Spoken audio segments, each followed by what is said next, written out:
Assalamualaikum warahmatullahi wabarakatuh. Salam dan bahagia Bapak Ibu guru hebat semuanya. Perkenalkan, saya Wendy Widianto dari UPT Satuan Pendidikan SDN Duren Sewu 1, Ketua Kombel Duren Sewu 1 Berseri, penggerak komunitas guru penggerak Kabupaten Pasuruan, Ketua Komunitas Belajar KKG Gusla 6, dan juga penggerak terpilih bergema BLPT Kementerian Pendidikan dan Kebudayaan Riset dan Teknologi. Oke, Bapak Ibu, saya akan memberikan tutorial terkait dengan pelaksanaan kinerja PKPMM. Nah, seperti kita ketahui, kita sekarang sudah berada di bulan Februari yang rencananya atau kita sudah memasuki tahap perencanaan atau pelaksanaan observasi. Nah, seperti biasanya perlu Bapak Ibu lakukan adalah masuk ke fitur PKPMM tersebut. Nah, mari kita laksanakan ya Bapak Ibu. Nah,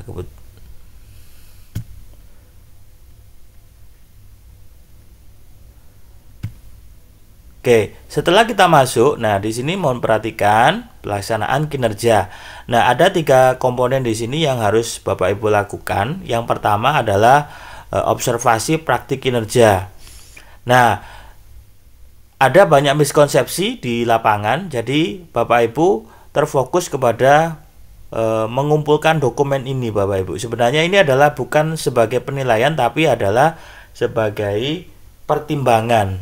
Ya. Kemudian di sini ada tugas tambahan. Tapi yang paling utama itu adalah yang paling atas ini, cek, lengkapi, observasi. Ya, ini ya Bapak Ibu ya, yang ada prosentasenya ini. Jadi kalau misalkan ini tidak sampai 100%, otomatis penilaian kinerja Bapak Ibu belum maksimal ya.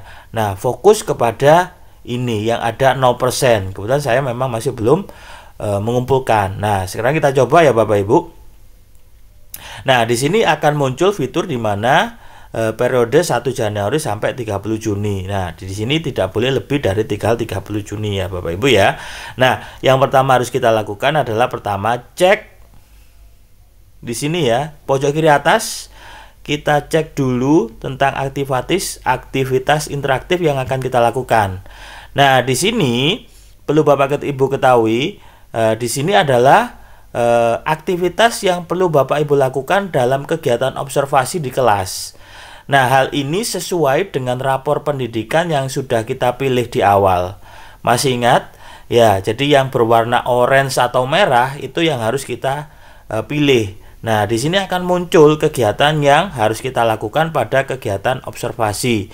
Nah, kegiatan observasi ini maksudnya adalah kegiatan open class ya Bapak Ibu ya. Jadi nanti Bapak Ibu kepala sekolah akan masuk di kelas melihat performance atau kinerja Bapak Ibu. Nah, di sini kinerjanya sudah ditentukan, sudah dianjurkan ya. Di sini ada perilaku yang dianjurkan. Nah, di sini saya contohkan ini milik saya ya. Jadi yang pertama itu guru memotivasi semua peserta didik untuk berperan aktif dalam proses pembelajaran dan seterusnya. Nah, di sini juga ada perilaku yang perlu dihindari Bapak Ibu. Nah, di sini ada contohnya, misalkan di sini ada guru membiarkan peserta didik membuat dan membagikan peran dalam kelompok. Nah, ini kegiatan yang perlu dihindari. Nah, kemudian di indikator yang kedua di sini ada topiknya adalah guru mengajukan pertanyaan yang menstimulasi proses diskusi dan berpikir kritis. Nah, di sini ada 3 kegiatan yang dianjurkan. Nah, Bapak Ibu harus menyesuaikan kegiatan pembelajaran Ibu dengan Bapak Ibu semuanya dengan ini ya, perilaku yang dianjurkan. Ya, jadi sesuai dengan ini. Jadi supaya nanti Bapak Ibu semuanya fokus kepada apa yang Bapak Ibu lakukan dan nanti akan dituangkan dalam RPP yang akan Ibu buat. Atau kalau sekarang modul ajar ya Bapak Ibu ya, untuk kurikulum merdeka. Nah, setelah Bapak Ibu memahaminya, nah sekarang saya mengerti ya. Setelah mengerti nanti kita lanjut kepada form yang berwarna biru ini kita lanjutkan. Nah, di sini Bapak Ibu perlu ketahui. Nah, tadi kan kebetulan ada dimensi yang saya pilih di sini kan ada 2 dimensi ya Bapak Ibu ya. Ada 3 dimensi, ini bisa dipilih 3-3-nya maksimal 3. Nah, karena maksimal 3 maka saya pilih 2, kan tidak masalah ya. Nah, sekarang fokus kepada apa saja yang akan Anda lakukan untuk mempelajari target perilaku. Nah, target perilaku ini maksudnya target perilaku apa? Target perilaku yang sesuai dengan ini Bapak Ibu. Nah, ini yang kadang kita miskonsepsi, kadang kita berburu sertifikat, semua kegiatan pelatihan atau webinar berbagi praktik baik itu kita kejar. Padahal sebenarnya aspek yang kita perlu pahami di sini adalah aspek yang sesuai dengan apa yang sudah ada di dalam observasi atau dimensi yang sudah kita tentukan di awal. Nah, contohnya di sini ya Bapak Ibu ya. Jadi sesuai dengan rapor pendidikan. Jadi bukan mengikuti pelatihan secara terus menerus, bukan. Jadi itu yang menjadi miskonsepsi. Jadi Bapak Ibu perlu fokus di sini ya Bapak Ibu. Jadi fokusnya adalah guru memfasilitasi kegiatan pembelajaran yang memberi peran. Nah, ini kebetulan milik saya ya. Kalau mungkin punya Bapak Ibu dimensinya yang lain itu berbeda lagi. Jadi fokus kepada kegiatan pembelajaran yang sesuai dengan dimensi yang sudah Bapak Ibu pilih. Nah, saya contohkan di sini. Nah, ini juga perlu kita tulis Bapak Ibu, dimensi atau kegiatan yang akan kita lakukan, upaya. Nah, di sini saya mencontohkan saya akan melakukan diskusi dan bimbingan dengan kepala sekolah. Jadi maksudnya saya akan berdiskusi dan mohon petunjuk dari kepala sekolah. Kemudian yang kedua, saya akan mempelajari topik pelatihan mandiri, topik wawasan kebangsaan. Nah, kebetulan topik ini memang yang berwarna orange di sekolah kami, maka otomatis saya akan mempelajarinya untuk meningkatkan kompetensi saya sesuai dengan indikator yang ada di atas ini tadi. Nah, kemudian yang ketiga, saya akan belajar dengan Kombel Duren Sewu. Kebetulan kami punya Kombel di sekolah kami dan komunitas lain agar dapat meningkatkan kompetensi. Nah, ini yang perlu Bapak Ibu capai dalam upaya meningkatkan kompetensi Bapak Ibu dalam hal sesuai dengan dimensi yang Bapak Ibu pilih. Nah, ketika sudah selesai, maka nanti Bapak Ibu lanjut ke bawah. Nah, diskusikan dengan Bu Kepala Sekolah ya. Nah, di sini sudah ada diingatkan. Nah, kebetulan saya memilih tanggal 22. Di sini ada pilihan Bapak Ibu. Nah, di sini periodenya kan mulai bulan Februari sampai Mei ya. Saya pilih di bulan ini karena saya menghindari nanti ketika di bulan Maret itu ada bulan puasa. Nah, boleh saja Bapak Ibu ya. Ini kan tergantung dari kesepakatan yang Bapak Ibu lakukan. Nah, jangan lupa di sini ada jenjang SD dipilih ke bawah ya, ada jenjang. Kalau kebetulan saya mengajar di SD maka saya milih SD ya Bapak Ibu.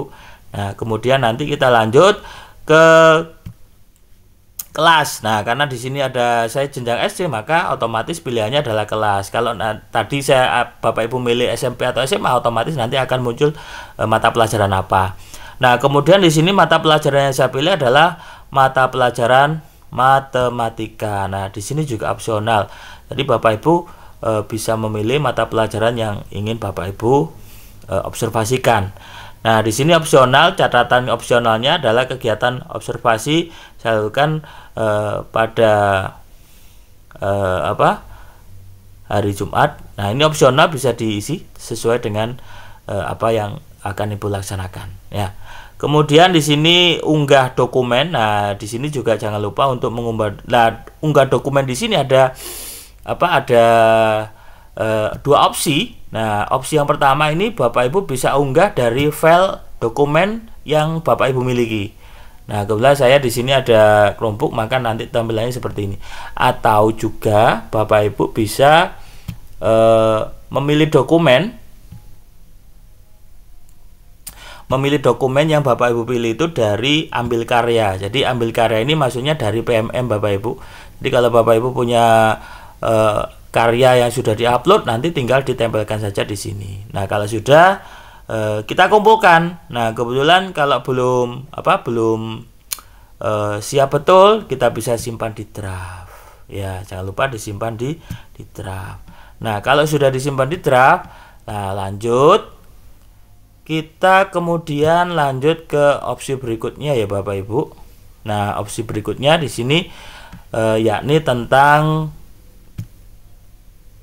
nah yang tadi saya katakan adalah tentang kegiatan kompetensi, jadi pengembangan kompetensi. Nah, di sini yang kemarin kita rame tentang RHK itu ya Bapak Ibu ya, ada beberapa poin yang harus kita miliki ya, atau kita upload. Nah, di sini saya sudah upload beberapa file. Nah, di sini misalkan di sini saya meningkatkan kompetensi melalui peran sebagai peserta berbagi praktik baik. Nah, peserta berbagi praktik baik ini itu otomatis adalah kegiatan yang sesuai dengan dimensi atau indikator yang Bapak Ibu tentukan di awal tadi. Nah, di sini ada contoh ya Bapak Ibu. Kebetulan saya di sini ada 1, 2, 3, 4, 5, 6, 7, 8 ya. Ada 8 kegiatan yang perlu saya unggah Bapak Ibu, maka otomatis saya akan menyiapkan sertifikat. Nah, saya contohkan di sini ya, sertifikat yang akan saya unggah. Di sini saya unggah. Nah, di sini saya contohkan, saya cari filenya. Nah, di sini saya misalkan di sini ada sertifikat ini, saya upload. Nah, di sini akan muncul seperti ini. Ini juga unggah. Kemudian saya upload, tinggal diklik. Nah, akan muncul seperti ini. Ya. Nah, jangan lupa simpan di draft Bapak Ibu ya, karena misalkan jika ini belum selesai, maka Bapak Ibu bisa nyimpannya di draft. Nah, ini untuk pengembangan kompetensi. Jadi sesuaikan dengan indikator yang sudah Bapak Ibu tentukan ya, yang RHK itu loh ya. Jadi itu. Kemudian lanjut kepada berikutnya, yakni tentang tugas tambahan. Nah, tugas tambahan ini juga tinggal upload sesuai bukti fisik yang Bapak Ibu miliki. Jadi kalau misalkan di sini saya memilih meningkatnya kinerja satuan pendidikan melalui pelaksanaan tugas tambahan sebagai koordinator pengembangan keprofesionalan berkelanjutan. Nah, kebetulan saya punya kombel Bapak Ibu. Saya ditunjuk Ibu Kepala Sekolah sebagai untuk koordinator pengembangan keprofesionalan berkelanjutan. Nah, nanti ada bukti fisiknya, nanti tinggal dikumpulkan. Kebetulan saya belum buat, nanti tinggal unggah di sini ya. Nah, di sini, nah, nanti tinggal kita buat. Nah, untuk tugas tambahan berikutnya di sini juga opsional, tergantung dari kebijakan atau Bapak Ibu Kepala Sekolah, nanti tinggal diupload. Nah, yang terpenting di sini ya Bapak Ibu ya. Jadi yang terpenting adalah observasi praktik kinerja. Nah, jadi observasi praktik kinerja ini perlu difokuskan kepada hal ini. Jadi supaya nanti Bapak Ibu prosentasenya ini akan berubah. Karena kalau itu tidak berubah, maka otomatis predikat kinerja Ibu, Bapak Ibu semuanya belum terlampaui dengan maksimal. Saya kira demikian Bapak Ibu, semoga ini bisa membantu semuanya. Jangan lupa terus belajar bersama di komunitas kami, untuk terus selalu bersama di komunitas belajar. Jangan lupa like dan subscribe jika konten ini bermanfaat untuk Bapak Ibu semuanya. Saya akhiri, salam dan bahagia. Om Swastiastu, Namo Buddhaya, wassalamualaikum warahmatullahi wabarakatuh.